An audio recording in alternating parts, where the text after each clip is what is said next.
শিশুরা কিভাবে শেখে? উদ্দেশ্য: শিশু মনোবিজ্ঞান কী এবং এর প্রয়োজনীয়তা সম্পর্কে জানা ও বোঝা।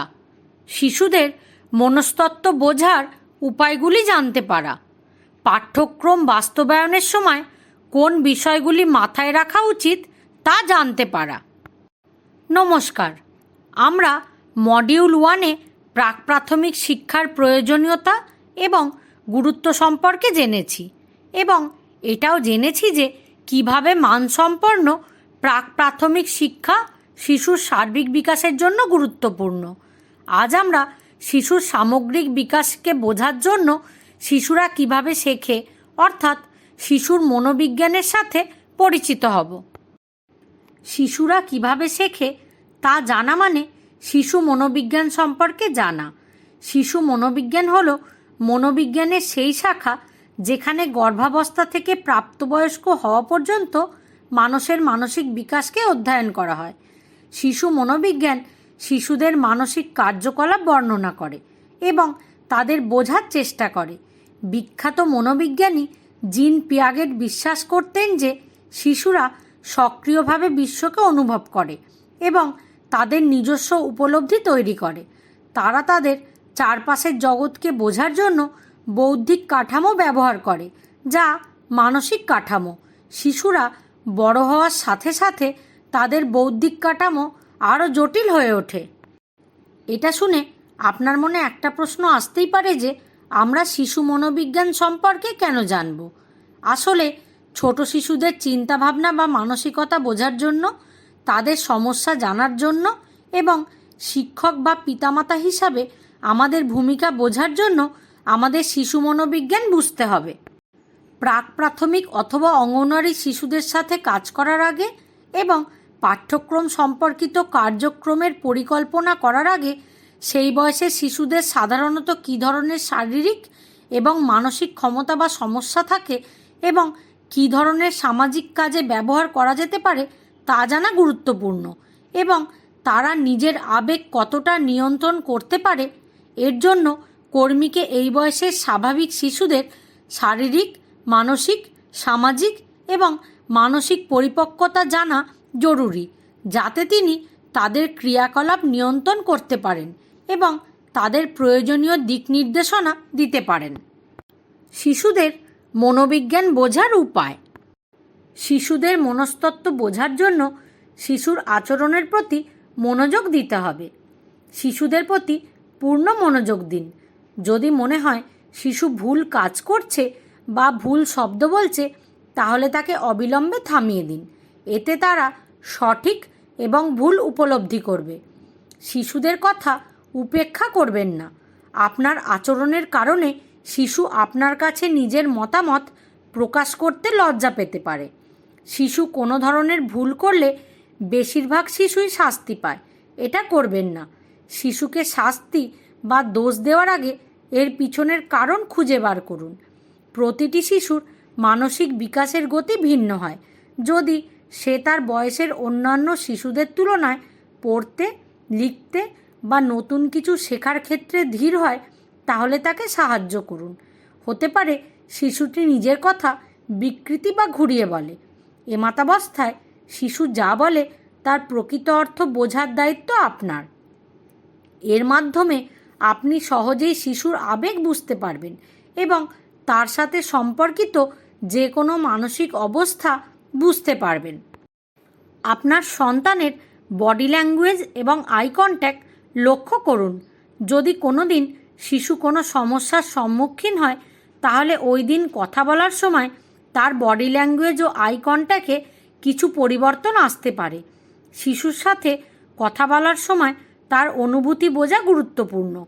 কোন কথা বলার সময় শিশু আনন্দ অনুভব করে, কোন কথায় শিশু হতাশ, দুঃখ বা খিটখিটে হয়, সেই কথা বা অনুভূতিগুলি বুঝতে হবে। শিশুর বয়স অনুযায়ী তার সাথে সম্পর্কিত প্রশ্ন জিজ্ঞাসা করুন। শিশুকে এমন প্রশ্ন করবেন না যে বিষয়ে তার জ্ঞান নেই। অনেক সময় শিশুদের বোঝার জন্য নিজেকে শিশু হতে হয়। তাদের ভালোবাসা এবং তাদের সাথে বন্ধু হিসাবে আচরণ করা গুরুত্বপূর্ণ। এটি করার জন্য তাদের অনুভূতি বুঝতে এবং কথা বলার সময় তাদের মনে কী চলছে তা জানার চেষ্টা করুন।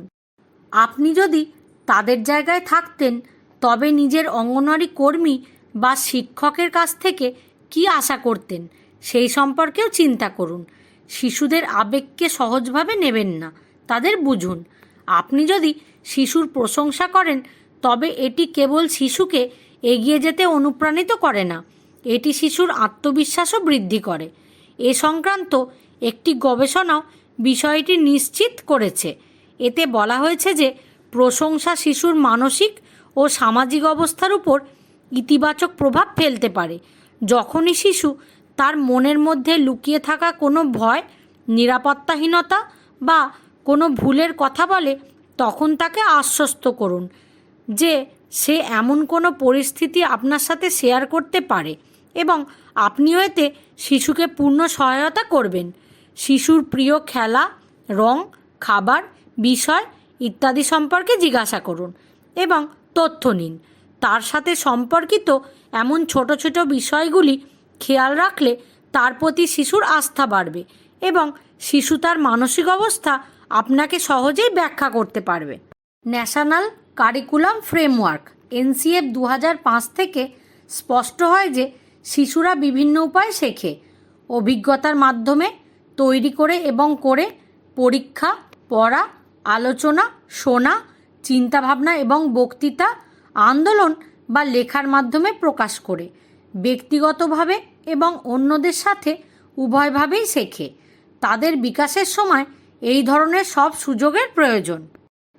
একটি শিশুর জীবনের প্রথম 8 বছর খুবই গুরুত্বপূর্ণ, কারণ এই বয়সে শিশুর মস্তিষ্কের 80% বৃদ্ধি সম্পন্ন হয়।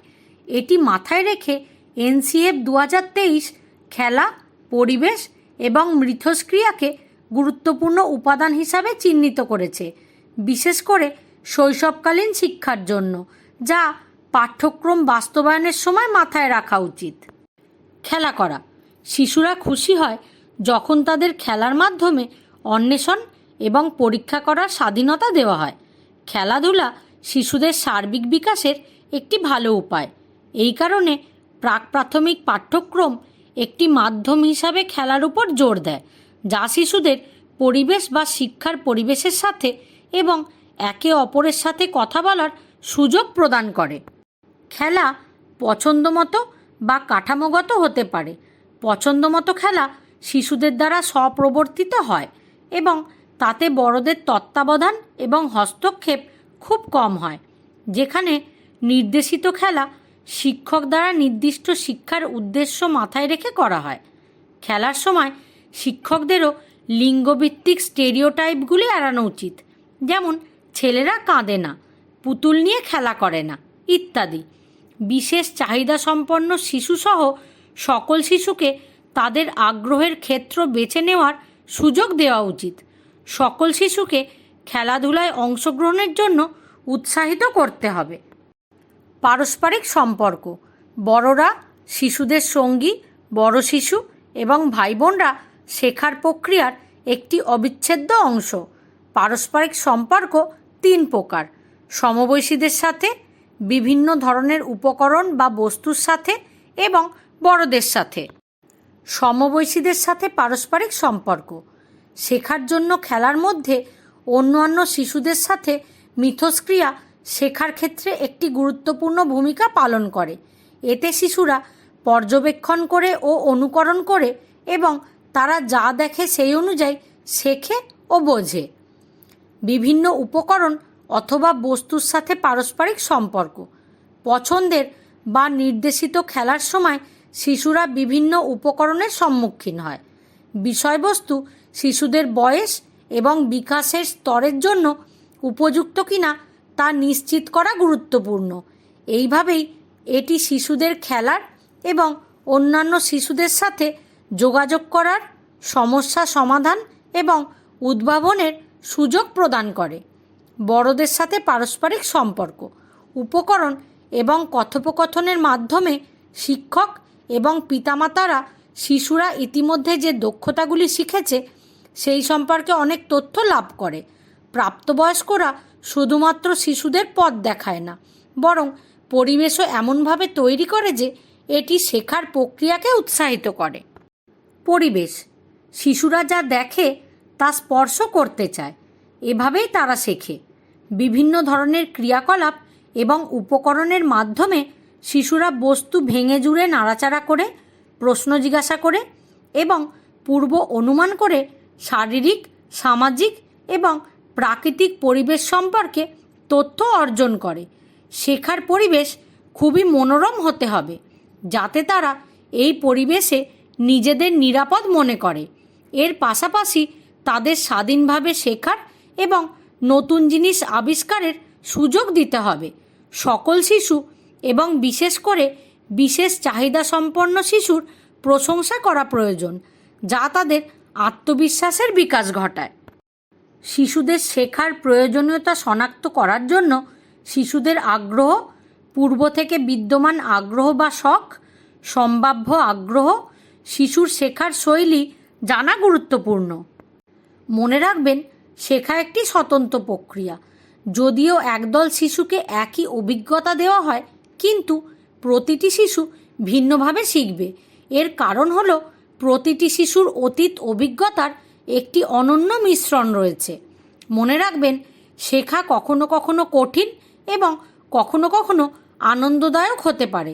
শেখার জন্য শিশুদের সক্রিয় অংশগ্রহণও প্রয়োজন, কারণ কেউ আমাদের শেখাতে পারে, কিন্তু অন্য কেউ আমাদের হয়ে শিখতে পারে না।